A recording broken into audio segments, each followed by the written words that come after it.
We expect mass reductions. We expect certain agencies to be deleted outright. We expect mass reductions in force in areas of the federal government that are bloated. We expect massive cuts among federal contractors and others who are overbilling the federal government. So yes, we expect all of the above. And hello and welcome to the DOGE and the Maha News Network. Today we're going to react to a video where Vivek Ramaswamy is laying out all the details or his vision for the Department of Government Efficiency. Let's get into it. They're going to be saving a lot of money and making our country stronger and better, and they'll be coming out with individual reports, but a big one toward the end. And you put those two together, it's going to be really great. Jimmy. Well, I hope they come out with more than just reports. I want to see them come out with changes. I want to see them come out with action on day one, not just a bunch of reports and recommendations, but we'll see what happens. And that is President-elect Trump and on Elon Musk and Vivek Ramaswamy leading the newly created Department of Government Efficiency, or DOGE, to identify and cut wasteful spending of taxpayer money within the federal government as America stares over a fiscal cliff due to the $7 trillion in new spending.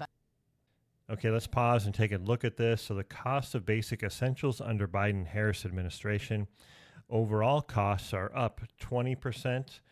All food is up 22%. All shelter is up 23%. All energy is up 29%. That's according to the Bureau of Labor and Statistics. Wow, no wonder I don't have any money in my pocket. By the Biden-Harris administration, which sent inflation up better than 20%. The national debt now standing at $36 trillion, with interest on the debt. So the U.S. national debt, $36 trillion. Again, this is not a number that is even recognizable to me. $995 billion is the interest on this debt, and the debt per taxpayer, $272,000. Holy cow. So I am in debt as a taxpayer by $272,000. Come on. Debt alone approaching $1 trillion. Joining me now in this Sunday Morning Futures exclusive is the co-leader of that department, the Department of Government Efficiency, Vivek Ramaswamy, with me this morning. Great to see you. It's good to see you, Maria. Thank you so much for joining us. Happy to have you here on set. I want to get your take on how this begins. Sure. What are you looking to cut right from the beginning? So first is we want to go right in through executive action to do the failures of the executive branch that need to be addressed. Because the dirty little secret right now, Maria, is the people we elect to run the government, they're not the ones who actually run the government. It's the unelected bureaucrats in the administrative state. That was created through executive action. It's going to be fixed through executive action. Oh, wow, that's really interesting. So it sounds like a lot of this bureaucracy was created through executive action. It can be easily dismantled with an executive action as well. So that's kind of a quick way to clean things up. Any of these agencies or organizations that are not bringing value, that were created by executive action, they can be cut by executive action right away. Think about the Supreme Court's environment over the last several years. They've held that many of those regulations are unconstitutional at a large scale. Rescind those regulations, pull those regs back, and then that gives us the industrial logic to... Okay, I want to know what regulations he's talking about. So he's saying that the Supreme Court has said that a number of these regulations are not constitutional. And then how come they're being applied to us still? How come there are agencies or government organizations that are pushing these regulations that are not constitutional? Man, I hope I'm understanding this correctly. But if that's the case, then that is a great place to start as well. He's making a lot of sense so far. Then downsize the size of that administrative state. And the beauty of all of this is that can be achieved just through executive action without Congress. Score some early wins, and then you look at those bigger portions of the federal budget that need to be addressed one by one. So I think that's one way to think about this is how can the President of the United States, who's been elected with a historic mandate, actually do the thing that the voters have voted for. They haven't voted for incremental change here this time, Maria. We have voted for sweeping change. And I agree. I think he's got a mandate. I mean, so many of us Americans are sick and tired of the overspending. I think DOGE has a mandate through President Trump. A lot of people not just voted for Trump, they voted for guys like Musk and Ramaswamy, RFK Jr., Tulsi Gabbard. They voted for this contingent of people around Trump, his team, basically. It sounds like Vivek has plans here to go in and make cuts almost right away. So maybe within the first 100 days of Trump's administration, there will be executive actions that will cut some of these organizations almost immediately.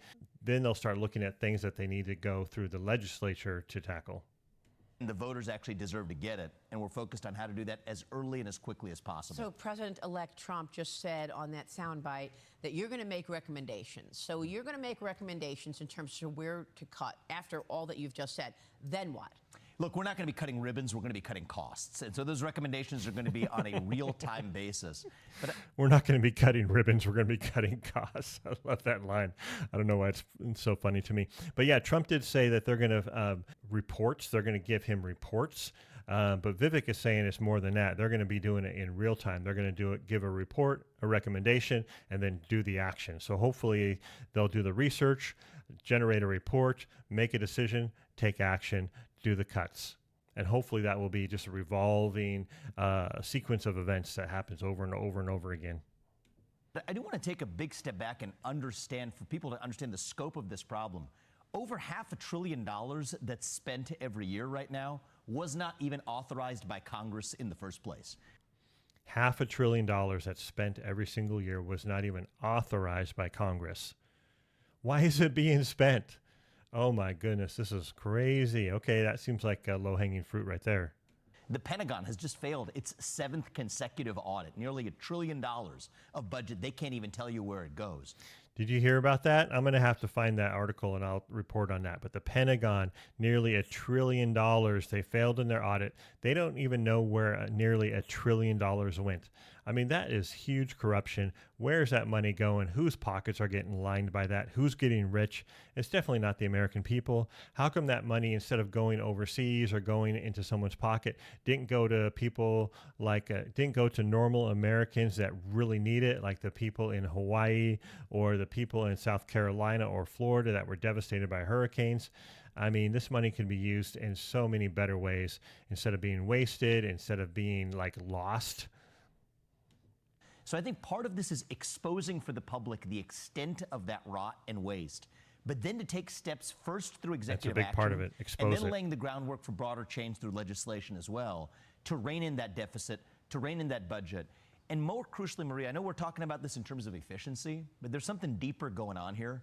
This is about restoring self-governance and accountability in America. Yeah, that's a really good point. I mean, it is called the Department of Government Efficiency. The word accountability should be in there somewhere as well, because the government is not accountable. I mean, if the Pentagon is failing an audit where they lost nearly $1 trillion, I mean, where is the accountability? Who is getting fired for that? What organizations are being cut, or what is being cut out of their budget in order to compensate for that money that is lost? There is no accountability. They're just allowed to continue year after year after year to continue to lose money and waste money. So accountability is a big part of this. Also the transparency, right? I think that they're really bringing this up to the surface. It's been hidden. It's been buried. All the stories about the money being lost, it's being covered up. It's being buried. And now he's going to bring it up to the surface so that we can all see it. And I'm going to report on these stories every single day. America as well.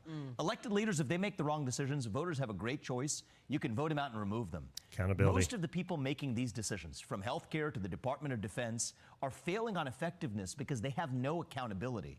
Historically, it's been the view of many true. No scholars accountability. to say that those people could not even be fired. Now we take a different view with the environment the Supreme Court has given us in recent years, and we're going to use that in a pretty extensive way, Maria, to move quickly. You're going to have pushback, not just from the left. You may have pushback from those very people who are running those departments, running those agencies. They want as many people as they want in there. You're going to want to fire people. You think?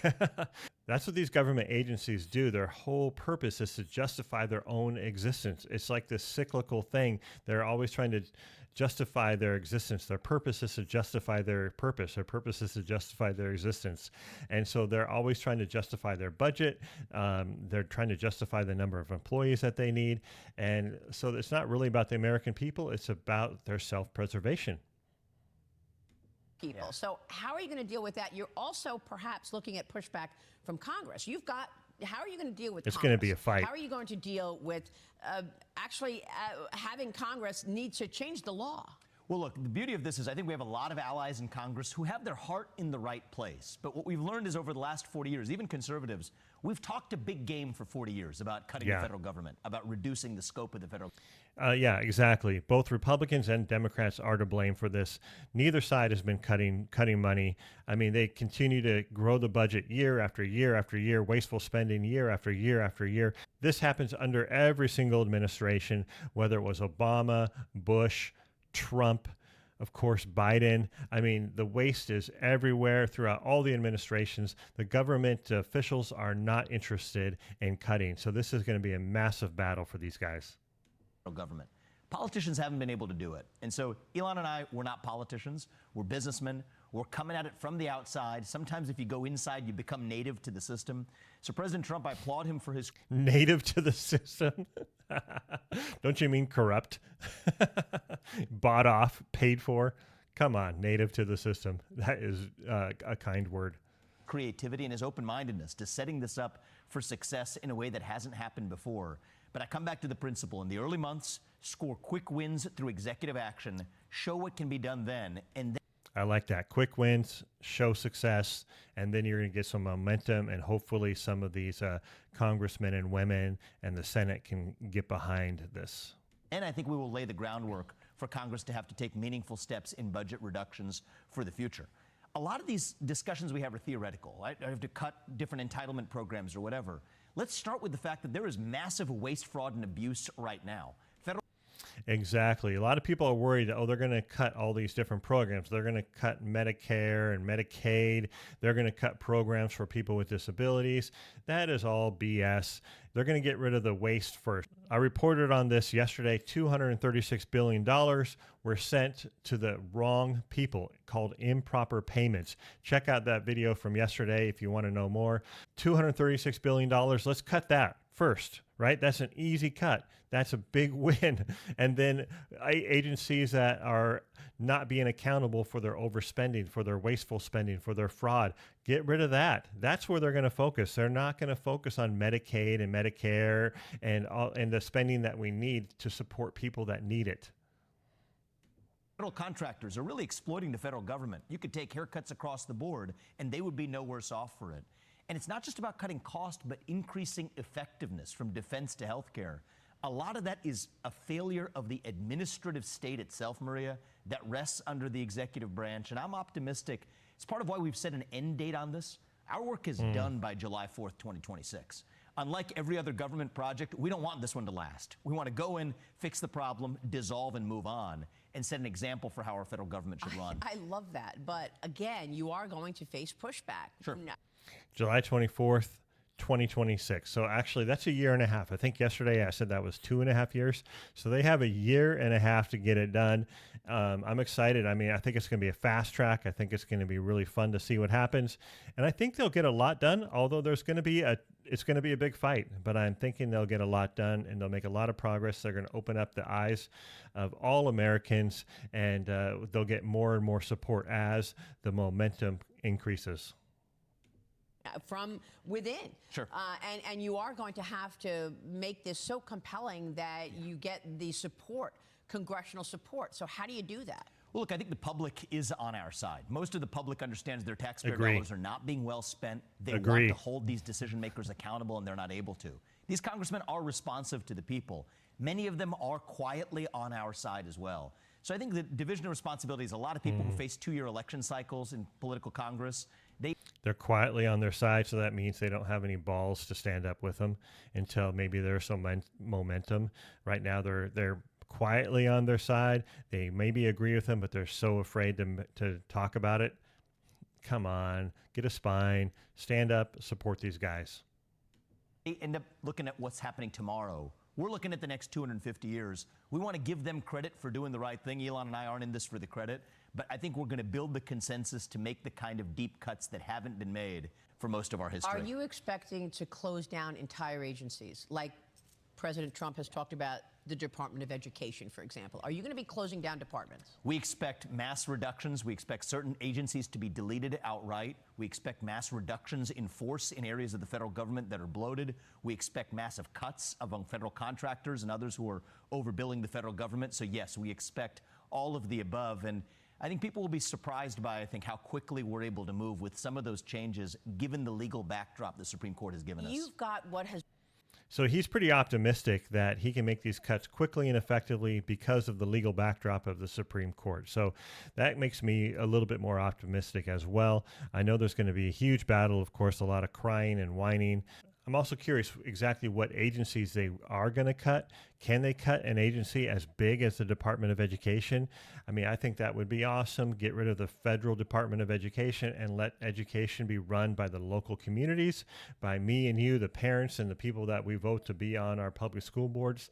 I think that's where it should be, and not run by the federal Department of Education. If they don't get rid of the department as a whole, there's definitely opportunity to streamline it and cut it way back so it's just basically focused on its core mission, what it was assigned to do by Congress, not all of the additional things that they've given themselves to do. Has been called a deep state. You've got people who have been career bureaucrats in place right now. Didn't President Biden put in plans to ensure 20, that 30, you're not going to 40 be able years. to fire those people at all? How do you get around that? And, you know, I asked Joni Ernst, are you for term limits? She says, yes, I am for term limits, as long as the people around me are also for term limits. That's not in place right now. So how do you get rid of those people who are dug in? Well, a lot of what's happened is President Biden has made a lot of changes trying to entrench the administrative state. The Supreme Court has slapped them on the wrist numerous times. So we're working with a legal landscape here that is historic. You think about a president of the United States like Donald Trump, elected with the mandate he's been given, both chambers of Congress belonging to Republicans, a 6-3 conservative majority in the Supreme Court. Maria, if we don't downsize the federal government now, it's never going to happen in the future as well. So this is our opportunity right now. We're not actually historic going to opportunity. This, but I think part of the key is to move quickly, to move effectively. I think that mass deregulation that I talked about earlier, that gives us the industrial logic to then make cuts to that bureaucracy, and moving quickly is our objective. Have you thought about moving some of these departments or agencies out of Washington? It's funny you bring up this point. Yes is the answer, but here's why. They'll say, well, what happens to the people who live in Washington, D.C.? Here's the dirty little secret in the federal bureaucracy today. Most people don't even show up to work. So if you require most of those federal bureaucrats to just say, like normal working Americans, you come to work 5 days a week, a lot of them won't want to do that. And by the way, that creates a logic for many of those agencies being outside of D.C. in the first place. So these are, again, examples. It's a great point you just brought up. So would you sweeping move, for changes example, we're able to make quickly. You could move the Energy Department to Texas or to Pennsylvania. You could move agriculture somewhere else. Is that what you're thinking? Well, look, I think that, yes, absolutely. But I think even bigger picture than that, many of these agencies should be downsized wherever they are. And for whatever does remain, move. I don't know if it necessarily matters where they're located. I mean, maybe get them out of Washington, D.C. so they're not, so they can't be corrupted as easily, so that there's not this central power structure in D.C.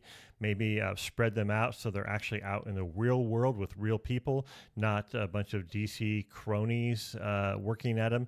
You know, if it's in rural America, it's going to be different people working in those offices than it is if it's in the middle of D.C. So that is interesting. I don't know if it'll make a difference. I think the main point is downsizing them dramatically.